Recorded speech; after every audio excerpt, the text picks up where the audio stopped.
کہتے رہے کہ مودی کو ہم نام لے کے للکارتے رہے، نواز شریف صاحب نے، شہباز شریف صاحب نے، کسی نے بھی مودی کو نام لے کے نہیں للکارا. Is it true?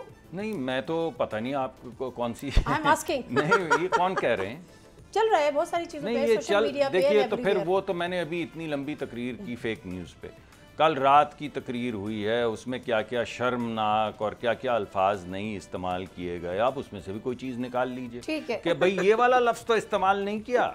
یعنی آپ کہہ رہے ہیں کہ شرمناک واقعہ تھا، بزدل تھا، اس کو وہ خاک میں بدل دیا، کھنڈرات کر دیے تمام ایسٹس وغیرہ وغیرہ. آپ نے کہا ہاں، لیکن اگر کھنڈر کہتے تو کیا بات تھی، کھنڈرات سے تو وہ امپیکٹ نہیں ہے. چلے ہم آنے والے دنوں میں حالات بہتری کی طرف جاتا ہے، ہم دیکھ رہے ہیں.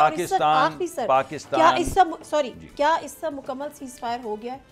دیکھیے اس وقت تو سیز فائر ہے. کل کچھ جو خبریں وہ لوگ کرتے رہے جی ہماری طرف سے بھی، ہمیں بھی یہ لگا کہ ہم نے بھی خبریں دی کہ بھئی ہماری وائلیشن ہو رہی ہے. بارڈر پہ اگر آئی بال ٹو آئی بال سولجرز کھڑے ہیں اور کہیں ایکسچینج ہو جاتا ہے تو وہ آہستہ آہستہ تھم جاتا ہے. وہ اب تھم گیا ہے. کل رات سے آج صبح سے کوئی ایسی چیز نظر نہیں آ رہی، لیکن ہم تیار ہیں.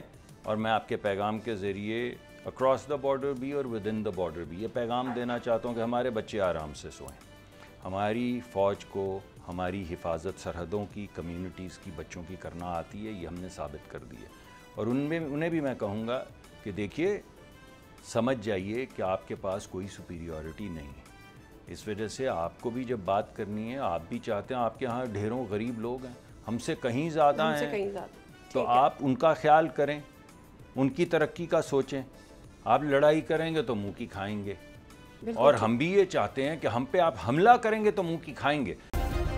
سبسکرائب کریں اور بیل دبائیں تاکہ کوئی خبر رہ نہ جائے.